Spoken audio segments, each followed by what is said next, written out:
Hello everybody, welcome to episode number 77 of my South Olympic Branch Update series.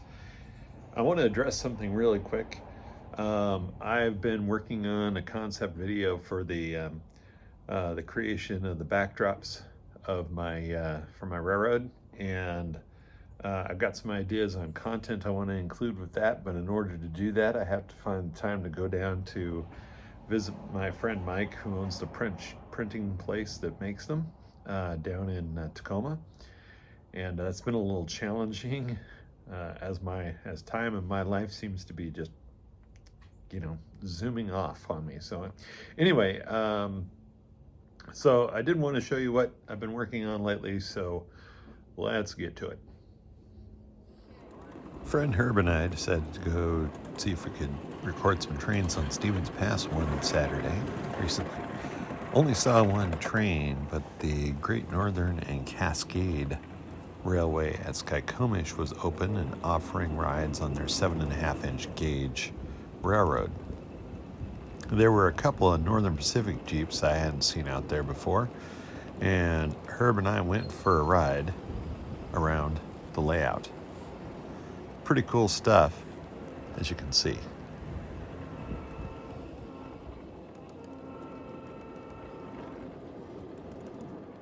At home, I'm installing these MDF pieces to provide a solid base for the track at the end of this Fremo module.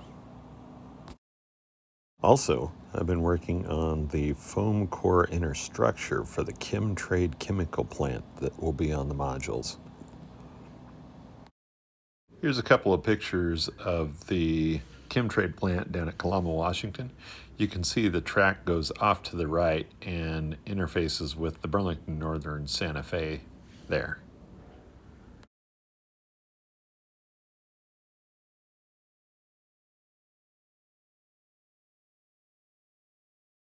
Based off the measurements I got on Google Earth, this building will be reduced about 50% of its actual size. And I've gone with about a 3-foot peak on the main building. As with the case of many of the buildings I'd like to have on my layout and my modules, I don't have actual plans for these.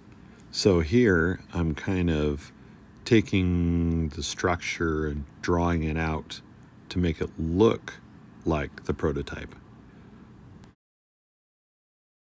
Here I've been working on the two other parts of the main structure, and you can see some funny looking things on the outside. Those are magnetic clamps. You can find these clamps on Amazon or Micromark, and depending on when you buy them, one might be better for you than the other. My model is basically reversed in orientation from the prototype, as I wanted trailing point switching. And on these double track modules, the trailing point switching would leave the entrance to the industry to be on the left end, whereas the prototype is entering from the right. So I created a turnout pad out of some wider cork, and then glued that into place, or I've set it into place right now. It's not actually glued there yet. And then I found a ramp. I chose a homofoil ramp that I had laying around, and I cut some pieces of cork to fill in here. Those are in place. Those are glued in place, and so is the ramp. So now I just need to figure out where I want my hole for the throw bar to go and put that in there. And then I will have the turnout for the chemical plant done.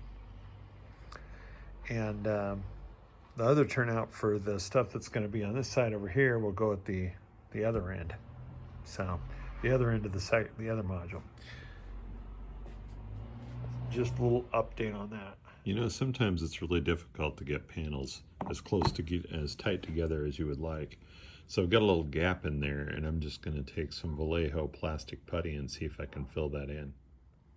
I'd say that's better. Not perfect, but better. Oh, hey. Got some new cabooses that came in today. Let's check them out. So one of those ones you saw in the stack is for a friend of mine. We combined orders so I could get a little bit of a discount. But anyway, I decided to get some of these, and I'm going to surplus some of the other ones, other cabooses that I have, because these are just a big upgrade for that. So I think the first one we'll look at is this Northern Pacific number 10411. And Tangent said that they put some lighting in the marker lamps, the pile. So this will be interesting to see. So I pulled the top off of this thing.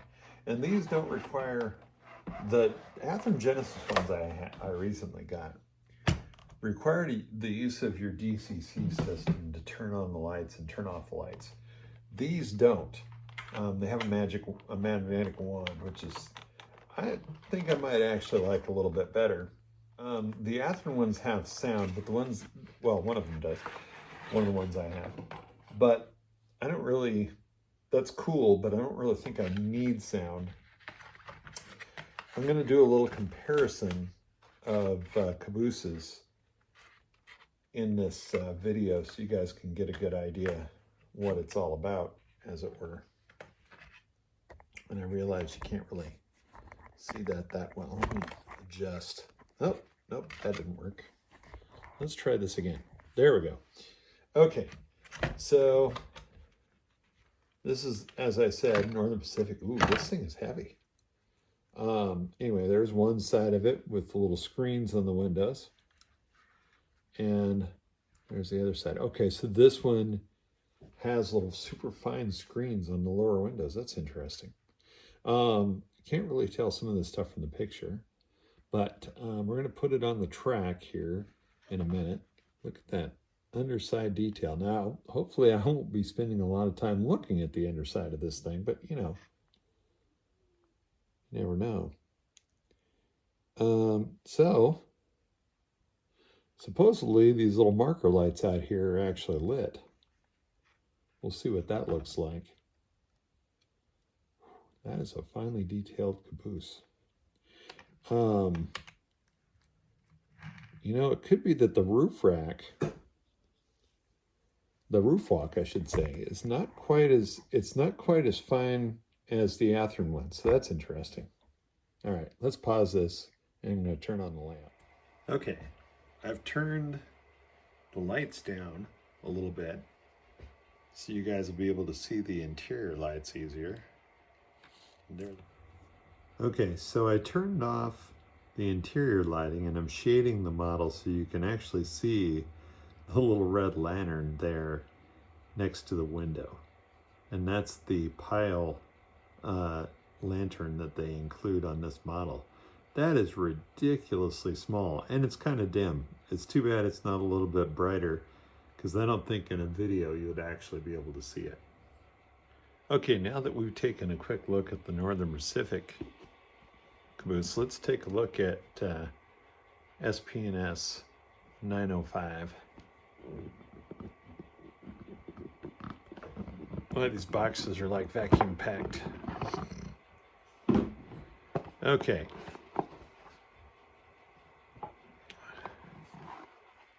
It's got, you know, the standard kind of plastic within a cardboard box within a foam, you know, shell thing that we do.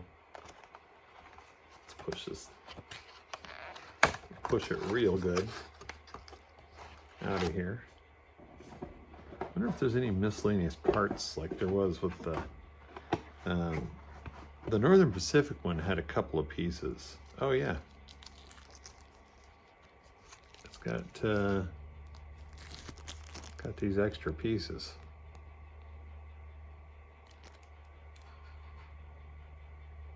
interesting. I guess I'll have to look that up and see what those crazy things are. Anyway, where was I? Oh yeah, the Caboose. So I have a love-hate relationship with these shells. Okay, let's see. What do we got?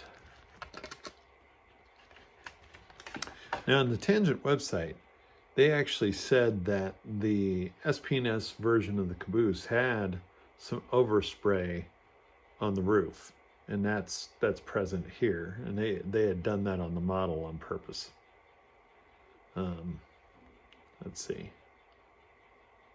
Pretty sharp looking Caboose. Once again, these are heavier, but you know, they've got interiors, so you know, what do you really expect?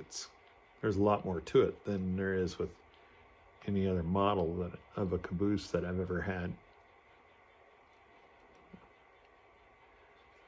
Boy, I like that. It looks really sharp. Okay, so let's turn it around.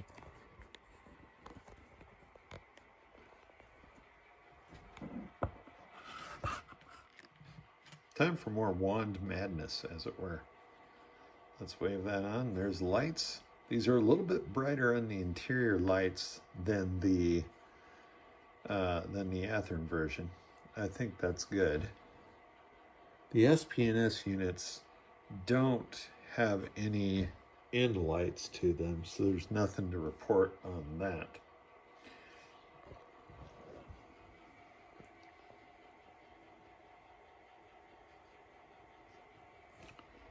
Just the coolness of that Caboose. All right, cool. Okay, let's check out a Burlington Northern one. Man, needed to rebuild my strength for the vacuum packing on this box. There's the info, which we'll look at in a second. Now, Tangent did a few different versions of these cars.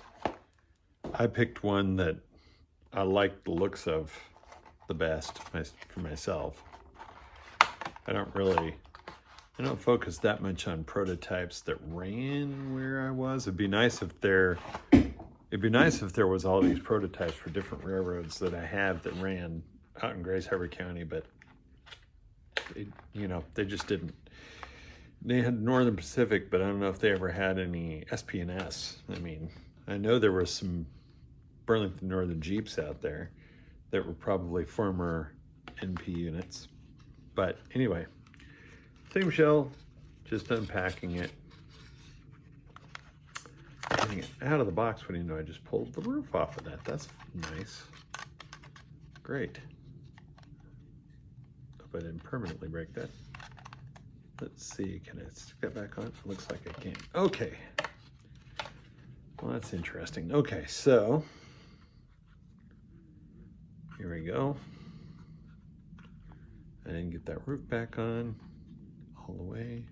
I should leave that off for a minute. Actually, you know what? What do you know? There's a look at the inside. Huh. Light must be up here in the middle. Looks pretty cool though. Okay, so let's put that back on there. Now that looks like it snaps back in place. Okay. Nice sharp lettering. Clear windows. I picked the one with the clear windows. I don't like I don't really like the screened outside look that much. Although I suppose that was there to protect the windows or something, but anyway. And this one has end lights. So let's put this on the track and take a look at it. Okay, here we are on the track. So each of the end lights on these are controlled by a magnetic switch. And that goes for the interior as well. Switch 2, which is located here, turns on the interior lights, and then switch 1 and 3 are right about in this area. And I just turned on one of the end lights. Let's try this again. So there's 1, there's 2, 3 is off. I like that. That's pretty cool. The instructions say these do turn off. The lights will all default to off when the power has been cycled. I don't know that I've found a perfect combo amongst the Tangent or the Athearn Genesis cabooses yet, because I find the behavior of the Athearn Genesis ones, well, it's kind of interesting too. They don't, the lights, every once in a while I've had to go back and turn them back on, so I'm not quite understanding why I have to do that. But anyway, all of these make really nice models of the prototype. And what I'll be doing, because I really don't need as many cabooses as I've got, is I've got some pretty decent, you know, other cabooses, like some Atlas ones, that I am going to part with. The other two that I got are repeats, I shouldn't say repeats, because they're different road numbers of the Northern Pacific and the SP&S versions of these things. So let's turn on some lights, shall we? And then there we go.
Okay, so I wanted to focus on the Athearn Tsunami equipped Burlington Northern caboose for a second.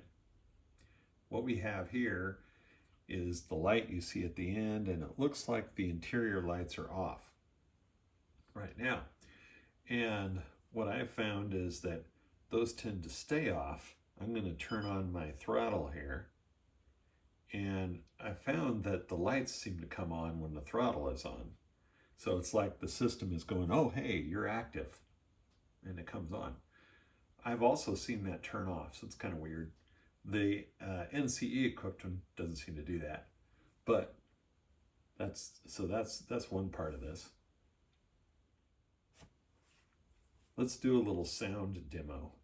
So if I push 1, you get a bell, which I'm probably never going to use that. 2, wheel squeak, flange squeal, I should say. So I might use that, but since I have to manually activate it using, you know, a throttle to control it, I don't know that I will. Nothing on 3. Actually, does that? No, it doesn't. I was thinking it might turn something on or off. 4, nothing. 5, interior lights. And then 6, nothing. And I think 0 turns, 0 will turn the end light on and off. The directional switch will flip that light from one end of the caboose to the other. So that's interesting. The other difference, and this is interesting to me when I look at the Tangent versus the Athearn, is I don't know if you guys can really take a look at that roof walk and see how you can see through it. Now, if I move over to the tangent one, you can't see through that very well. Now, those are two different types of material, right? And I know there's some light going through there. I can see that. But it's really interesting to me. I'm guessing because these two are both pretty well detailed, I'm guessing the prototypes had different roof walks. That's kind of funny. Since I'm having a discussion about lighted cabooses, Rapido did these models probably like a decade and a half ago, and they were selling for like $70. And this was, BN never had this style of caboose, so this is just one of those things that Rapido did. And I thought it was so cool because it had the lighting and stuff in it, and I just had to have one. So it's got a little bit of, it's got some fiber optic lighting in those lights on the end, and it's got an interior. So it's just a neat thing that they did, even though it wasn't there was no BN prototype for it. Well, thanks for joining me for episode 77. Until next time, take care and have fun with your trains out there.